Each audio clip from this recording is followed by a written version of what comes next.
In today's news, Labor Minister stated that employees will not be penalized for delinquent employers. Man blasts BVI courts for continuous case adjournments. And Nick Cannon is sacked from CBS after racial comments. All that and so much more when 284 News returns. There's a reason you get up on a morning. A reason you pick yourself up, start the day. Maybe it's sheer grit. Maybe it's your ethics. Maybe it's because you know people like you are waiting for people just like you. We all have our reasons, and for Republic Bank, that reason is you.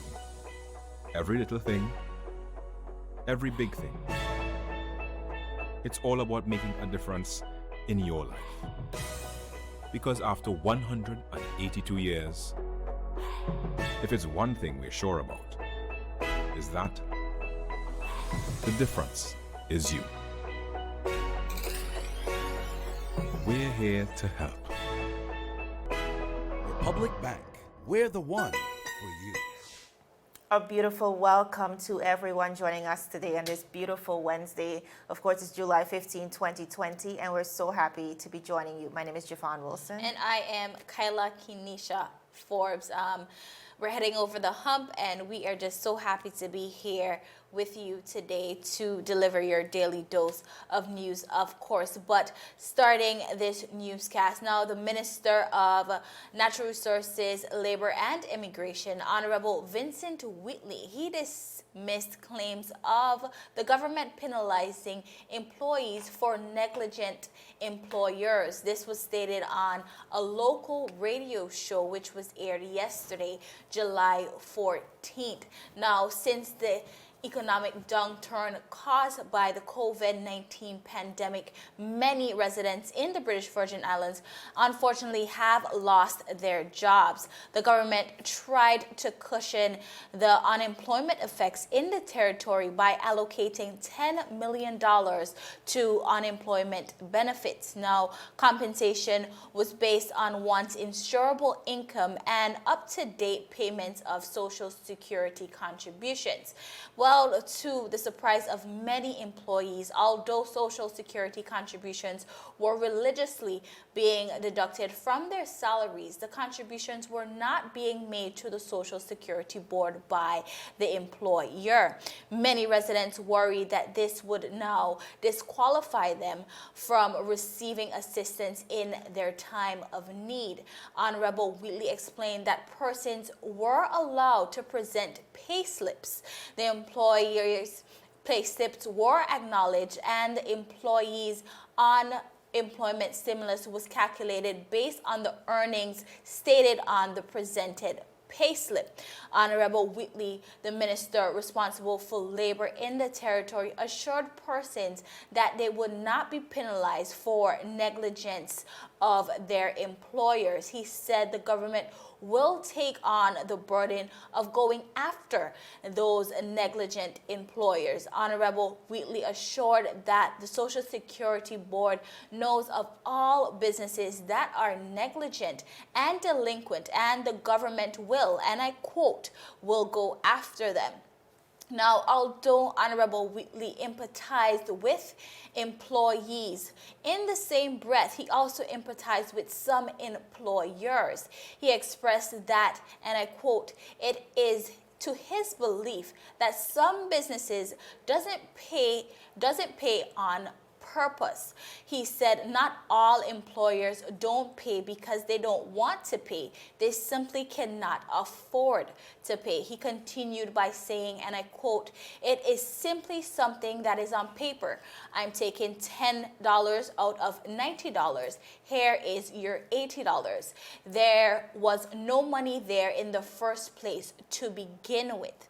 Now, Javon, today was actually the deadline for persons to submit their unemployment benefits application, and we truly hope that persons in need did in fact receive the assistance that they needed, and the actions of their employers did not deter them or disqualify them from receiving this needed help. Oh, the unfortunate reality is we want to hope for the best, but a lot of people are realistically affected by this situation of employers not doing what they need to do in this regard. And like you said, religiously, those payments were deducted.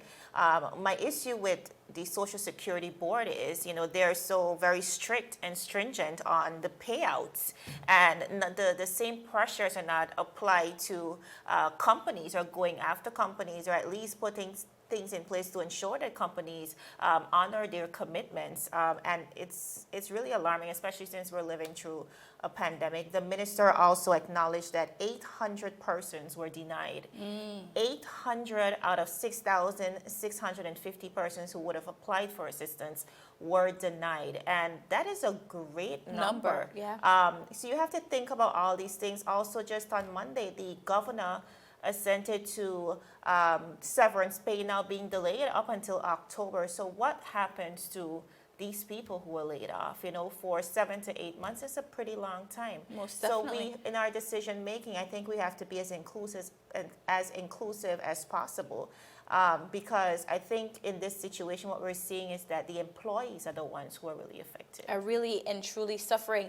And for the minister to say, of course, he is trying to be understanding towards the situation with employers. But are we saying that it's just an accountant basis? If you're saying that you are paying an employee $2,000, are you only accounting for $1,800 because you are now looking at the fact that maybe I don't have to pay Social Security right away?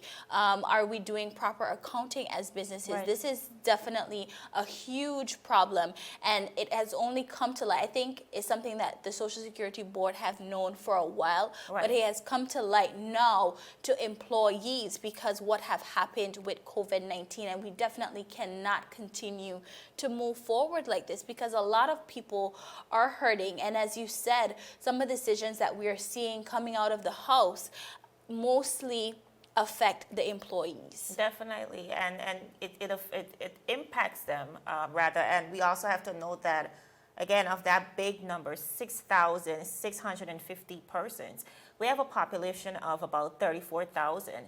Let's just say about 4,000 are unemployed, or maybe youths and maybe the elderly. Just say for average, 30,000 working people, and that might be a high number, but imagine 6,650 of those persons are now affected, whether they were underpaid or became unemployed as a result of this pandemic. And up until this point, only 18% of those people have received some level of assistance from the Social Security Board. So it's a real crisis, if you ask me. And I think we have to be, again, as inclusive as possible. Yes, we want to empathize with the companies, but we also want to set a precedent, because another parallel to a pandemic is the hurricane season, and that's something we face every single year. So I think this is a good opportunity for us to iron out the knots. Agreed. Viewers, we're going to move right along. The public officer of the sister islands will now, for the very first time, have access to human resources management and customer support services as the government of the Virgin Islands continues to transform the public service. Now, the human resources manager in the deputy governor's office, Mrs. Joycelyn Walters, has been assigned to provide these services for the sister islands. To provide these services from effective Monday, July 20th. In her extended role, Ms. Walters will offer support to each ministry's human resources manager in assisting with matters relating to public officers on the sister islands. The added responsibilities will allow her to be based in Virgin Gorda and offer assistance to the sister islands coordinator, which we know to be the beautiful Miss Sasha Flax, in enhancing the service delivery while continuing to serve the human resources unit within the deputy governor's office. Now, Deputy Governor Mr. David Archer said this is a step in the right direction in the transformation of the public service. He said, quote, "Having a human resources manager specifically dealing with our cross-ministry sister island matters is unique and long overdue and will provide the needed attention to our public service departments and units on the sister islands. I have every confidence in Mrs. Walters' ability to effectively serve the territory within this capacity, end of quote. Now, the Director of Human Resources, Mrs. Michelle Donovan Stevens, added that the Department of Human Resources is continuously seeking ways to provide the necessary support to public officers who play an active role in the government's function on the sister islands. Mrs. Donovan Stevens, as you can see on the screen, said, quote, Ms. Walters has a wealth of knowledge and experience in the human resources management that will certainly be beneficial to this position, and I believe that she will serve our sister island communities well.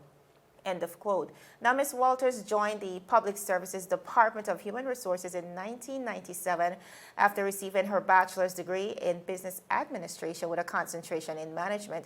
She has been serving the Human Resources Manager position for the Deputy Governor's Office since 2016. She has been really keen on extending her current responsibilities to support the work of the ministries as well as the area of service delivery. Now, I really think it's super important, especially at this time, for the sister islands to have access to services, critical services like this, that is independent of Tortola. I mean, they've been petitioning for a very long time to get the much needed assistance.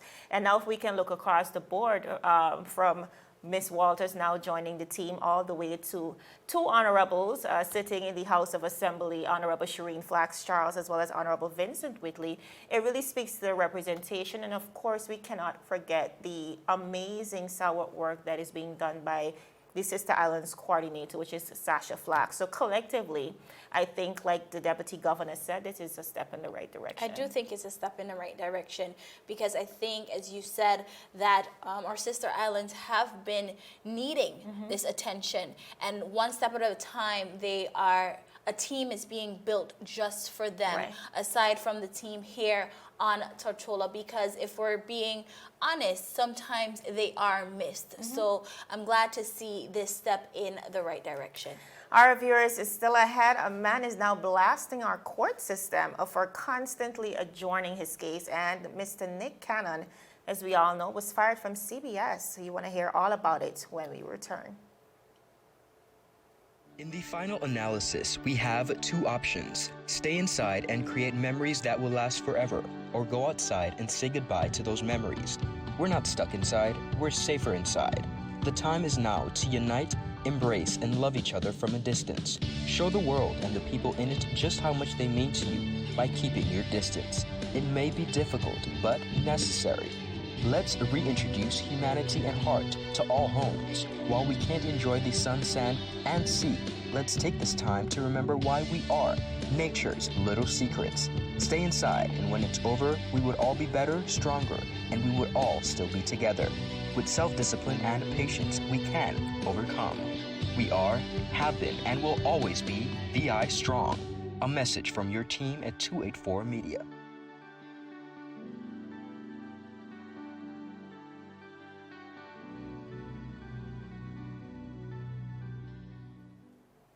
Viewers, welcome back to 284 News. Now, Mr. Sidney V Malone, he appeared in court before the magistrate court, that is. He is being accused of burglarizing a property 2 nights in a row. This happened last November. It was alleged that Mr. Malone was caught on surveillance footage, and he is currently reprimanded at Her Majesty's prison. Now, yesterday, July 14th, 2020, Mr. Malone appeared in court, as I said before, and Mr. Malone was then informed that the case would not be proceeding as scheduled and would be adjourned until September 7th and September 14th. Now, at this point, Mr. Malone was unsatisfied with the court's process. Mr. Malone aired his grievances about the constant adjournment of his case, stating that the world is in a modern era and the court cases should be dealt with in a timelier manner. Now, Malone claimed that his case has been called and adjourned at least 7 times to date. He said, and I quote, "It is costing me. I am in a cell with a man. I ain't seeing no woman. Every time I come here, it's some sorry excuse. Who looking out for me?" Those were the words of Mr. Malone. And now Magistrate Benjamin attempted to explain that, and I quote, "When matters come before the court, there is a process." The magistrate further explained there will be no court sitting in August. Therefore, September is the earliest available date. Although the magistrate tried her best to explain to Mr. Malone about this process, he was unmoved and said, and I quote, "All I hearing is fancy words and excuses. This is a modern court with computers. This is a modern world." Now, Javon, this is a man who is simply fed up. And I think these are grievances, although they were voiced in court by Mr. Malone, many persons may feel this way. I think for a long time, court cases have been dragged out for a very, very long time. I agree. I think it's more than reasonable for us to expect that if he did a crime, yes, he's expected to serve the time. But we cannot deny, like you said, that it's been a real drag when it comes to our judicial system and persons having to face the courts to be reprimanded for whatever crimes they did. But we have to take into consideration the time that takes. I mean, he said 7 times since November of 2019. Mind you, according to the reports, he was found sleeping in the home. The reports also said nothing was stolen. So clearly it seems like, the story might be a little deeper than what we know to be on the surface. And of course, those details are available before the court. But again, we have to think about somebody's human rights. Exactly. And I think this is the system we've been grown accustomed to seeing. And a lot of persons have said that it's mentally excruciating because yes, you're there and you're being faced before the courts, but at the same time you have to think about the fact that these persons are locked away and they don't have their freedom. And according to our system, you're guilty until proven innocent. But and that's the unfortunate reality. That's the unfortunate reality. And as you said, I think you have to, yes, if someone does a crime, they are subjected to doing the time. But I think you have to give persons their time in court. And adjourning after adjourning, it doesn't give persons a fair trial to really and truly look at the case itself. I agree. And I think that is what is simply disheartening. Many comments and persons would say, "Hey, if you can't do the time, then don't do the crime." But I think we have to be fair to persons, and as you rightfully said, human rights. I don't think it's inhumane. It's a good feeling to have someone locked up, and then sometimes after months and sometimes even after years, these persons are set free with a not guilty verdict. Do you give back these people their time? How do they reclaim their time? It's an unfortunate reality. But viewers, we have to move right along to big headlines on the international scene. Popular actor, singer, I mean, he does every single thing. He has come under fire. That is Mr. Nick Cannon, after a conversation on his podcast, Cannon's Class, was deemed to contain racist and anti-Semitic language. On Tuesday, the media giant Viacom CBS responded to the incident by terminating their long-standing relationship with the artist. Now, if you missed the exclusive interview, let's take a look at exactly what he said.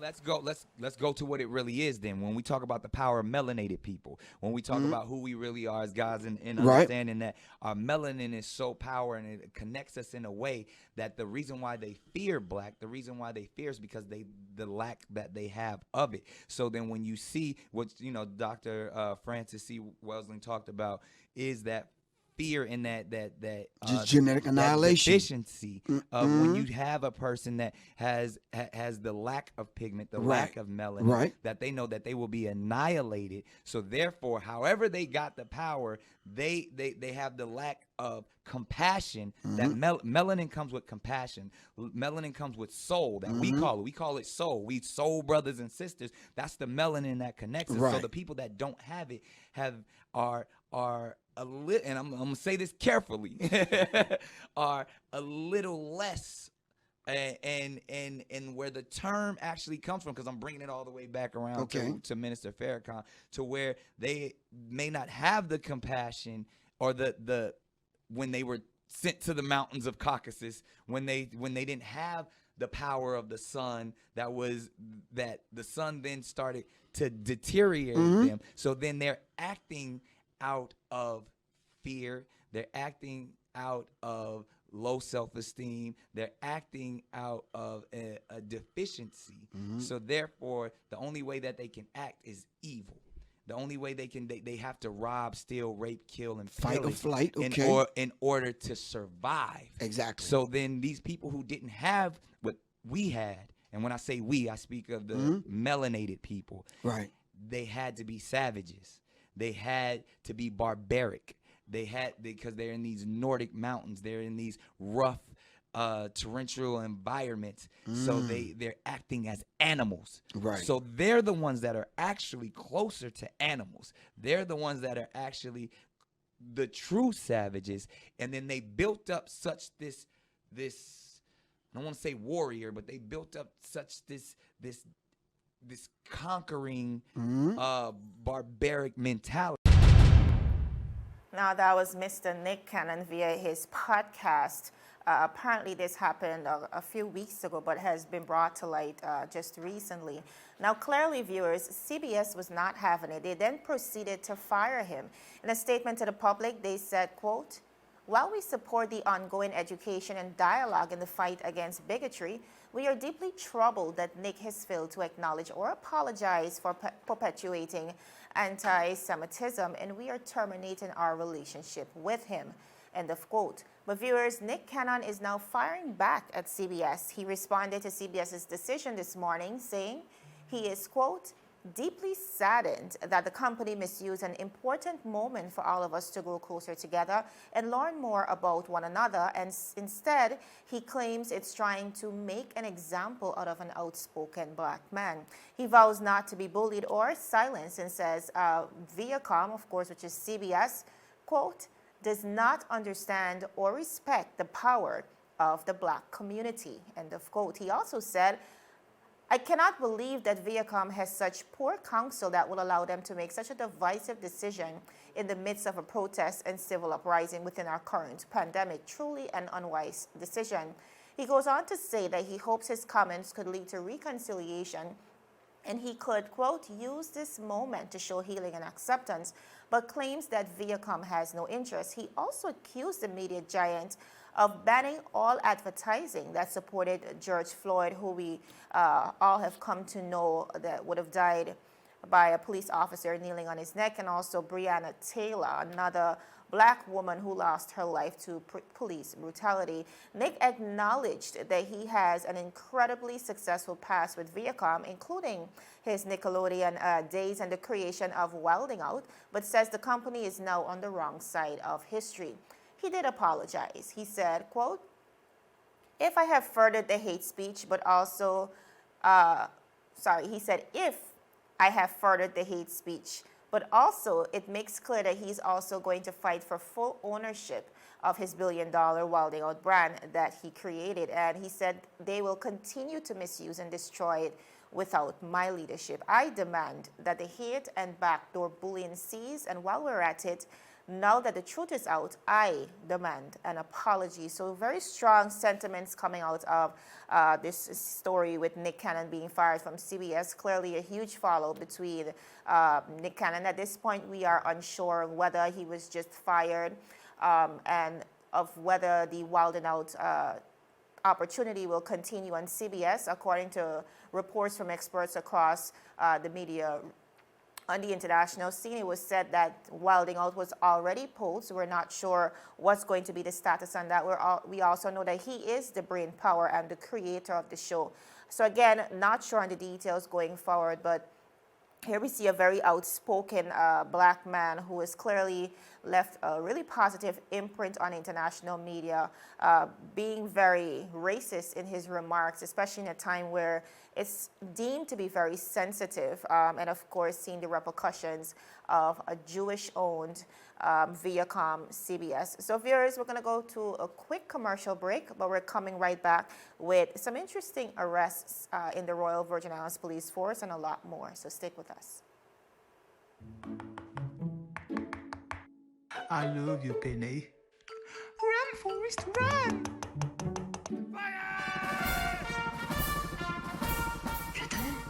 Move out.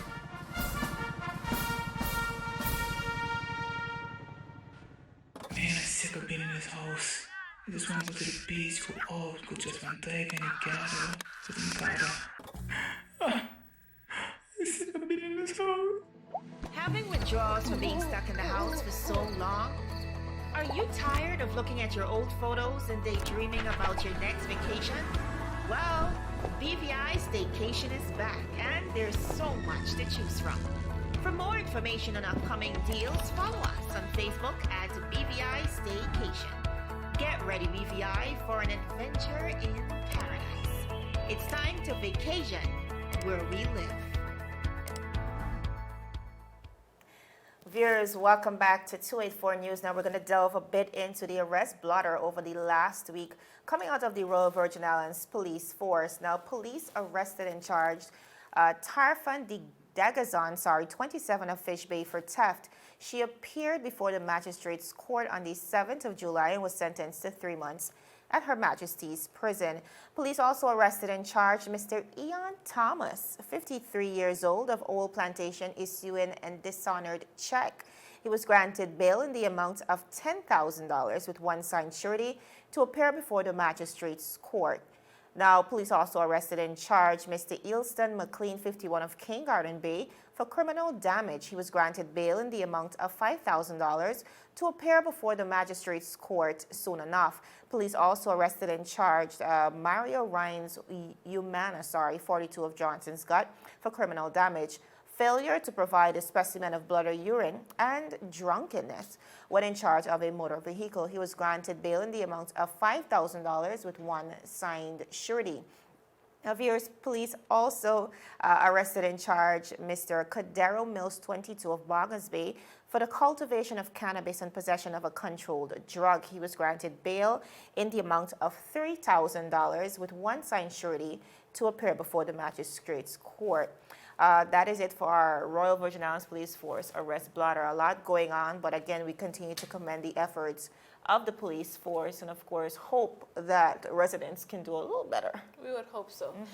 For our last story for today, really and truly, Javon, it really saddens me that on a regular basis that we're giving these updates on the USVI, now COVID-19, their updates. Now, coronavirus infections continue to rise in the U.S. Virgin Islands, with the VI Department of Health reporting 26 new cases as of Tuesday night.